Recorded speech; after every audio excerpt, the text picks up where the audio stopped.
সবসময় নতুন কিছু করতে আমার অনেক বেশি ভালো লাগে। তো সেদিন শাড়ি পরেছিলাম আর শাড়ির সাথে একটা ম্যাচিং করে চুড়িও বানিয়েছিলাম। তো সেই ভিডিওটাই আপনাদের সাথে শেয়ার করতে আসছি। যেহেতু আমার কাছে চুড়ির বেস আছে আর কিছু মেটেরিয়ালসও আছে, তাই আমি যখন চাইলে তখনই চুড়িটা বানাতে পারি। তো আমি একটা চুড়ির বেস নিয়েছি আর তার সাথে আমি একটা গ্রিন কালারের সুতা পেঁচিয়ে নিলাম। সুতাটা আমার দেখতে অনেক বেশি ভালো লাগতেছিল, তাই এই সুতাটাই পেঁচিয়ে নিলাম।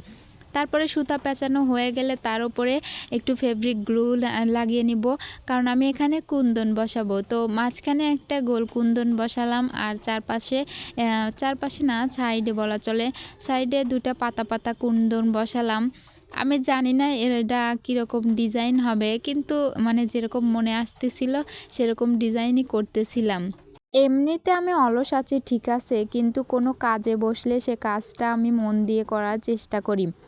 তো এই তো দুই সাইডে বড় বড় কুন্দন পাতা লাগিয়ে নিলাম আর মাঝখানেরটা একদম চিকন লাগিয়েছি, দেখতে যাতে অনেকটা বেশি ভালো লাগে। এইভাবে আমি সবগুলো লাগিয়ে নিলাম, দেখুন তো কেমন লাগছে। আর দুই পাশে দুটা লাল চুড়িও বানিয়েছি, যেহেতু এটা আমার আগে থেকেই বানানো ছিল, শুধু বসিয়ে দিয়েছি। তো কেমন লাগছে অবশ্যই কমেন্টে বলে যাবেন।